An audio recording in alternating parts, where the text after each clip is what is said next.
అదే RTV app వార్తల్ని క్షణాల్లో చదివే అవకాశం ఉంటుంది. ఒక న్యూస్ పేపర్, ఒక టెలివిజన్ ఛానల్ మీ చేతుల్లో ఎప్పుడు ఉంటాయి. సార్ బోడే ప్రసాద్ ప్రస్తుతం మనతో ఉన్నారు. పార్టీ సీట్ రాకపోవడం ఎలా నిర్ణయించారు సార్? అంటే పోటీలో ఉంటా అని చెప్పారు, ఇండిపెండెంట్ గా పోటీ చేయబోతున్నారు ఏంటి సార్?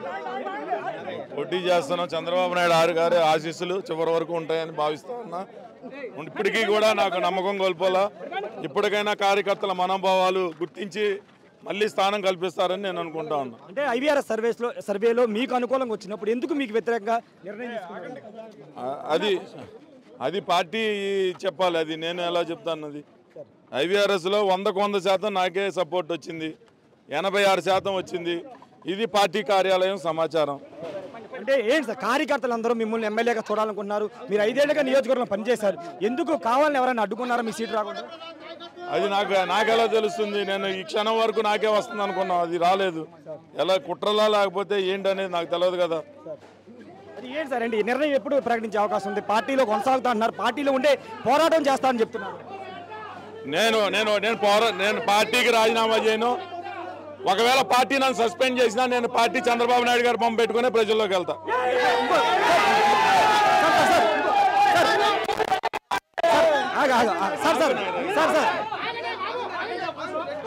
కృష్ణా జిల్లాకు సంబంధించి చాలా మంది మిమ్మల్ని గెలవాలనుకుంటున్నారు, కానీ ఎందుకు మీ వెనకాల ఏమైనా శక్తులు పనిచేస్తారు?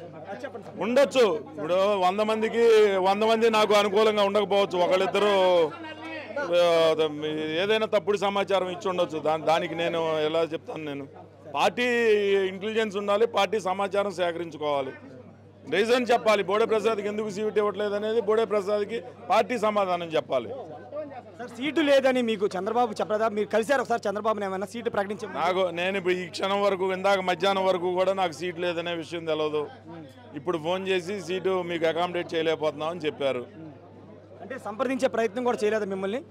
నేనైతే అపాయింట్మెంట్ అడిగాను, ఇంతవరకు అయితే నాకు ఏవైతే చెప్పలేదు, ఇంతవరకు అపాయింట్మెంట్ ఇవ్వలేదు. అంటే ఇదంతా చంద్రబాబు లోకేష్ తెలిసే జరిగింది అనుకుంటున్నారు? ఏం చెప్తారు? అసలు చంద్రబాబు నాయుడు గారు, లోకేష్ గారే కదా నిర్ణేతలు. ఇంక తెలియకుండా ఎలా జరుగుతుంది? అంటే ఇది పొమ్మని లేక పొగబెట్టారు అనుకుంటున్నారు? నేను ఎక్కడికి పోవట్లా. పొగబెడతాం ఏముంది? నేను ఎక్కడికి పోవట్లా, నేను పార్టీలోనే ఉంటా. ఈ తెలుగుదేశం పార్టీ పెనమలూరు అనేది బోడే ప్రసాద్ కుటుంబం. ఇక్కడ బోడే ప్రసాదే ఉంటాడు.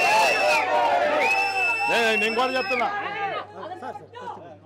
నేనేదైనా తప్పు చేసి లేదా ప్రజల్లో విశ్వాసం కోల్పోయావో, లేదా ప్రజల్లో ఏదైనా నీకు ఈ విధంగా లేదు అని చెప్తే దానికి నేను దానికి సమాధానం చెప్తాను. చంద్రబాబు కుటుంబ సభ్యులు సార్ చంద్రబాబు కుటుంబ సభ్యులు పోటీ చేస్తే పనిచేస్తాను, బయట వాళ్ళు వస్తే పోటీ వాళ్ళ మద్దతు ఇచ్చే అవకాశం లేని చెప్తారు.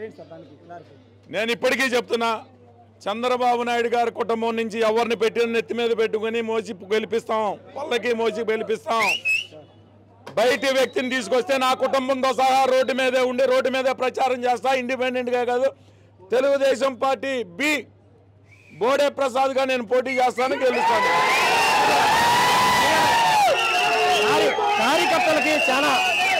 కార్యకర్తలు చాలా ఆవేశంలో ఉన్నారు. ఇందాక పెట్రోల్ పోసుకునే ప్రయత్నం చేశారు, ఏం చెప్తారు కార్యకర్తలు? నేను అదే చెప్తున్నా, కార్యకర్తలకు ఆవేశపడద్దు, ఆలోచనతో పనిచేద్దాం, ఇక్కడ పార్టీని కాపాడుకుందాం అని చెప్తున్నాను. ఇంకోటి కూడా చెప్తున్నా, ప్రతి సర్వేలో కూడా ఇక్కడ బోడే ప్రసాద్ కాకపోతే జోగి రమేష్ గెలుస్తాడని చెప్తా ఉన్నారు. అందుకనే నేను పార్టీ కాపాడుకోవడానికి మా కార్యకర్తలందరం కూడా నడుం బిగించాం. మొత్తంగా ఒకటే చెప్తున్నారు, ఖచ్చితంగా పెనమలూరుని వేరే వారికి కేటాయించే సీన్ తీసుకురానని కూడా బోడే ప్రసాద్ చెప్తున్నారు. కార్యకర్తల నిర్ణయం మేర నడుచుకుంటామని చెప్తున్నారు. తెలుగుదేశం పార్టీని కాపాడుకునే బాధ్యత నాది, పెనమలూరు కార్యకర్తలని చెప్తున్నారు. చంద్రబాబు కుటుంబ సభ్యులు కాకుండా వేరే వాళ్ళు ఎవరు వచ్చినా ఖచ్చితంగా సహకరించలేదని చెప్తున్నారు. కావాలనే తనను టికెట్ లేకుండా చేశారు, వెనకాల ఏదైనా శక్తులు పనిచేసాయా లేదనేది తనకు తెలియదు.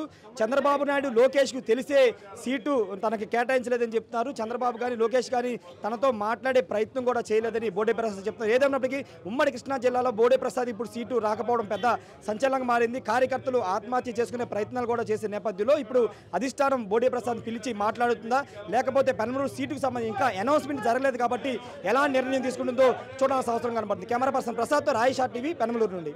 మరిన్ని వీడియోస్ కోసం ఛానల్ ని సబ్స్క్రైబ్ చేయండి, లేటెస్ట్ అప్డేట్స్ కోసం వాట్సాప్ ఛానల్ ని ఫాలో చేయండి అండ్ లింక్ డిస్క్రిప్షన్ లో ఉంది.